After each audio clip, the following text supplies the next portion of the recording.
Se pretende ahora comenzar con un análisis que lleva al aprendizaje autodirigido sobre la audiometría.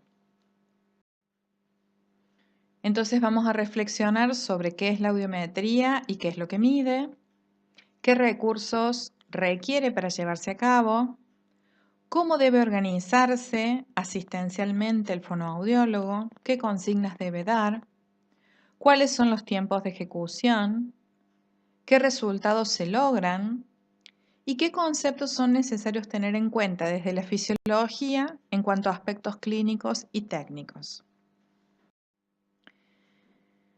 En cuanto a qué es la audiometría y qué es lo que mide, es un procedimiento subjetivo que a través de una mínima intensidad capaz de generar una sensación auditiva en distintas frecuencias audibles, obtiene un umbral tonal liminar. Registra a través de símbolos y colores que están estandarizados internacionalmente y los resultados son las respuestas que da el paciente, pero filtrados o analizados según las consideraciones técnicas y clínicas del fonoaudiólogo. Los recursos necesarios para llevarla a cabo, indudablemente es un audiómetro, que en este caso lo ideal es que sea un audiómetro de 2 canales. Un canal para ofrecer un tono, por ejemplo, y el otro canal para ofrecer ensordecimiento en caso que así se requiera. La posibilidad de que el audiómetro cuente con un selector que me permita modificar dentro de cada canal si estoy enviando sonidos por vía aérea a un oído, por ejemplo, oído derecho o oído izquierdo, o por vía ósea. También un control de selección de intensidad, que en este caso van a ser decibeles HL, y un control de selección de frecuencias que ya están predeterminados dentro de la audiometría convencional. Para que al paciente le llegue la información y que garanticemos respuestas considerables, requerimos un ambiente silente o sono amortiguado, que puede ser una cabina. El envío de la información pueden ser auriculares, parlantes, y los auriculares pueden ser supraorales o de inserción. También para registrar las respuestas a la estimulación por vía ósea necesitamos un vibrador óseo y un micrófono que permita el contacto con el paciente del fonoaudiólogo, que en general está ubicado en un habitáculo fuera de la cabina, diferente al que está el paciente.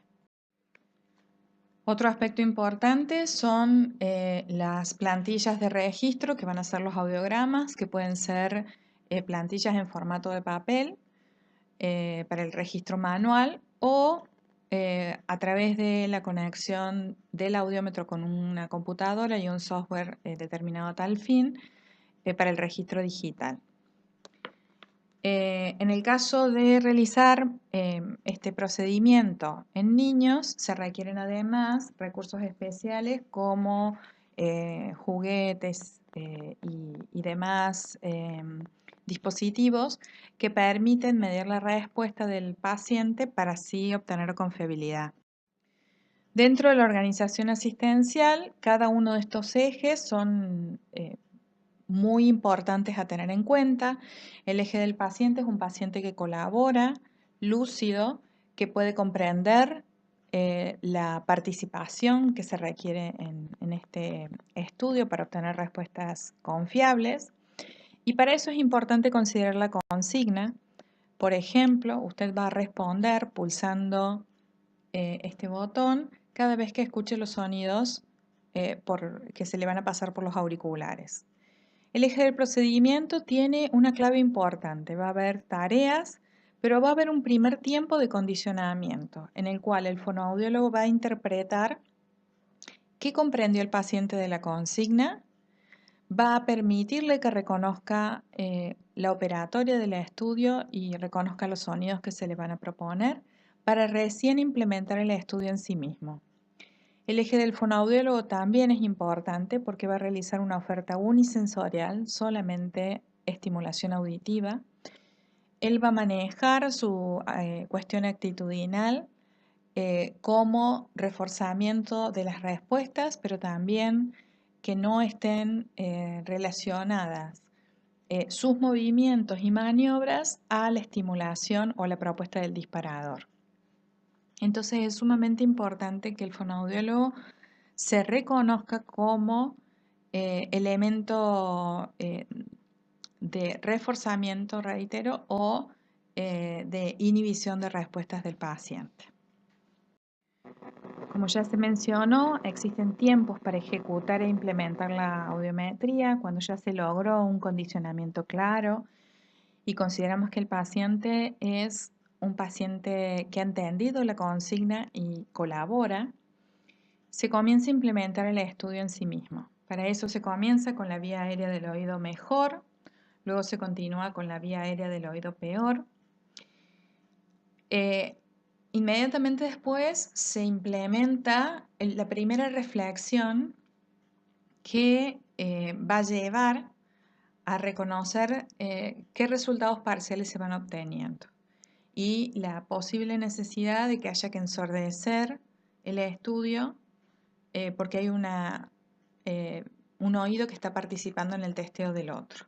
Para eso nos aliamos de los resultados del Weber audiométrico también. Luego de haber obtenido resultados parciales de ambas vías aéreas, si ha habido que ensordecerlas con ensordecimiento contralateral, y haber obtenido un Weber que es orientador de cómo es la conducción ósea a nivel coclear, se testean las vías óseas del oído mejor, si se ha lateralizado hacia algún lado el Weber, y la vía ósea del oído restante. Y finalmente se razona bajo una reflexión de cada etapa precedente si es necesario ensordecer las vías óseas de alguno de los oídos testeados. Los resultados básicamente son 5 y van a corresponder al análisis individual de cada oído en relación a los resultados finales de la vía aérea y vía ósea del mismo. Pueden ser normoacúsicos, si los umbrales tonales están dentro de los límites normales.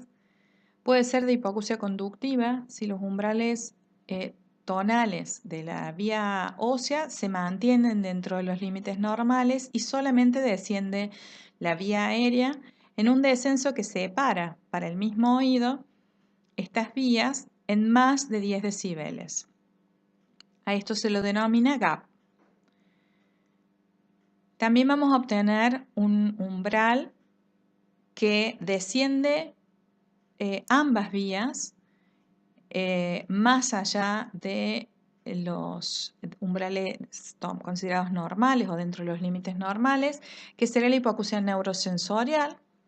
La hipoacusia mixta será la que desciende, pero que también presenta un distanciamiento en algún trazado de la curva, mostrando un gap.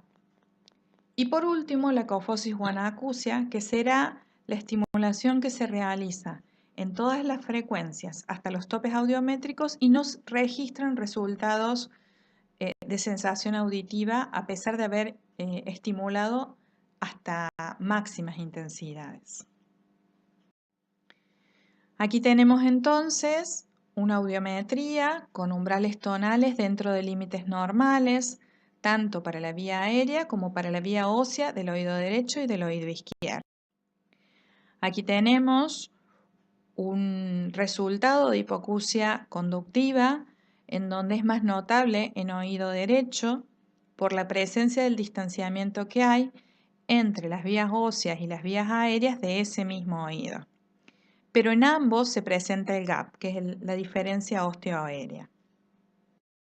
Se puede apreciar entonces en una hipoacusia conductiva que la relación que existe con la fisiopatología del oído involucra a la zona de conducción o de transmisión del sonido, es decir, el problema va a estar en patologías de oído externo o de oído medio que hagan que la separación de la vía aérea y la vía ósea sea de manera pronunciada, más allá de 10 decibeles, en donde las vías óseas se van a mantener y la que va a descender porque va a requerir mayor intensidad para despertar una sensación auditiva en oído interno va a ser la vía aérea.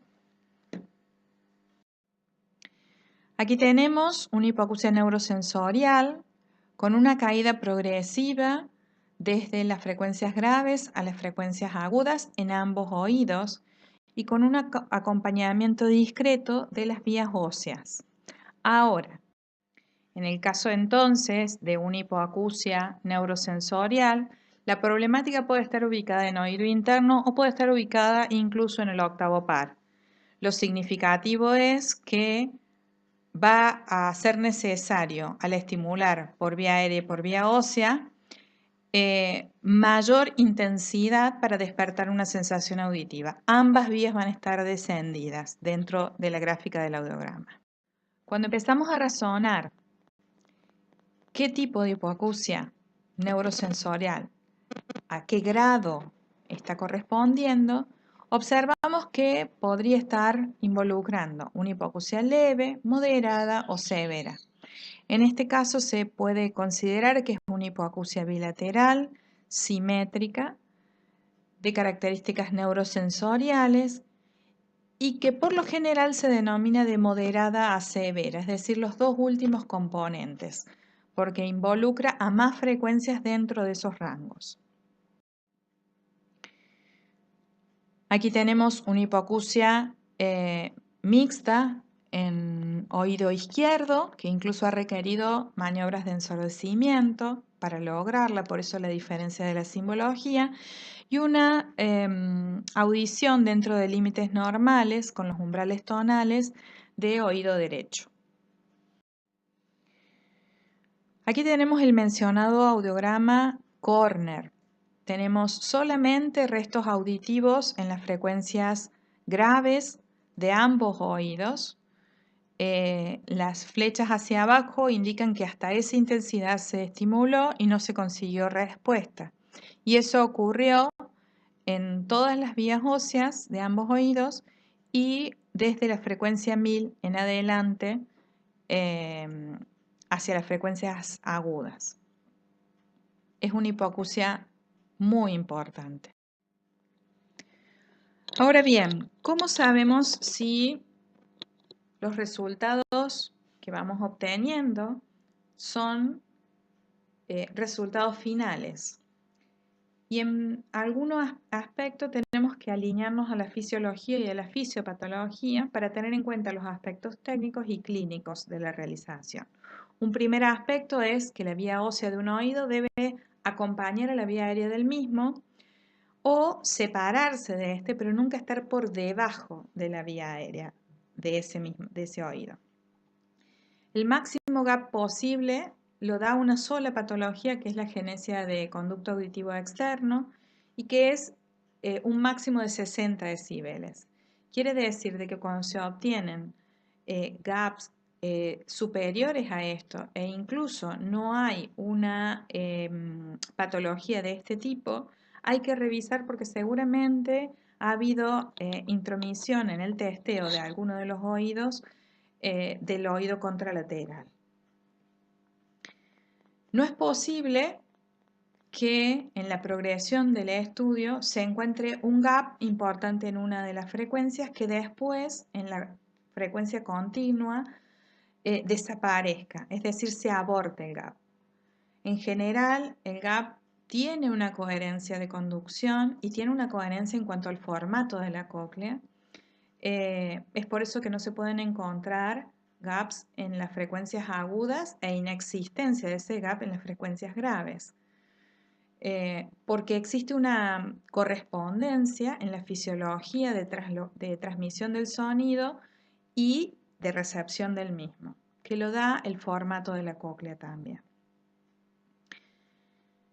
Tenemos que tener en cuenta que a veces creemos estar testeando un oído, pero puede responder el otro por traslocación del sonido a través de los huesos, especialmente del cráneo.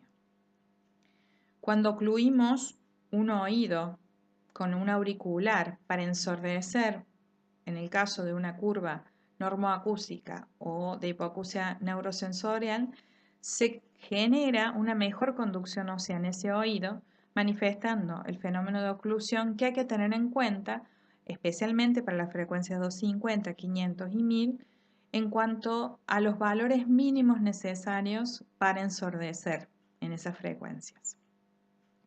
Existen dos criterios básicos para actuar en el ensordecimiento. Uno se refiere al ensordecimiento mínimo eficaz, que involucra a la energía sonora mínima en cuanto a intensidad para que un oído sea descalificado del testeo del otro.